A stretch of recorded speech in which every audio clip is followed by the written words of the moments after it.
Okay, we are here in Rotonda Hotel.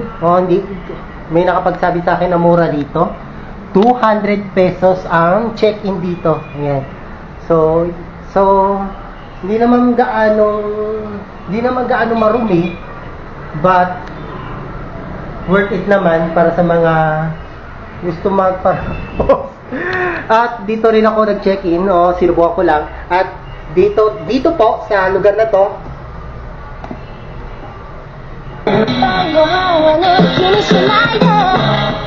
malawak pa rin ang Radyo Contra Weibo dito.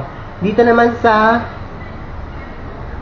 dito nilayo ko yung Itel Neo R60. Hindi na ako nag-record. It's 107.1. Ayan, meron na.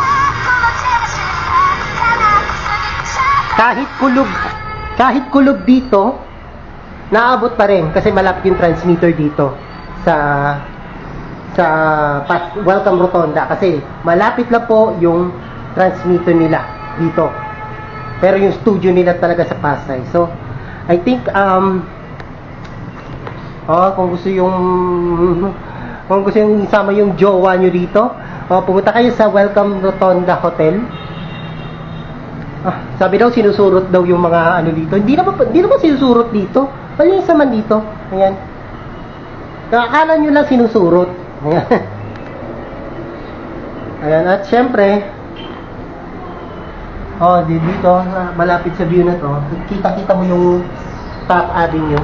Ayan.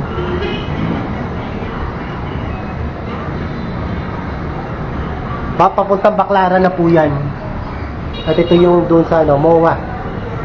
So,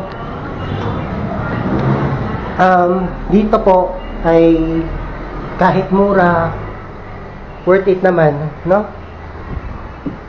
Naabot dito kahit kulob dito kasi hindi naman siya building siya, pero may open space para makapasok ang signal ng FM dito, ng Radyo Contra Weibo.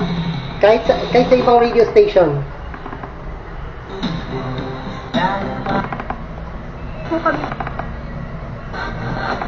Maliban sa mga antipolo radio stations.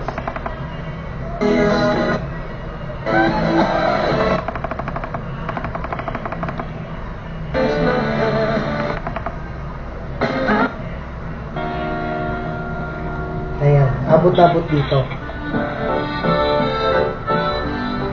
Okay, sasabihin na, ito yung Radyo Contra Weibo is a pirate radio station na nagpapatugtog ng mga anime and J-pop music dito sa Pasay City.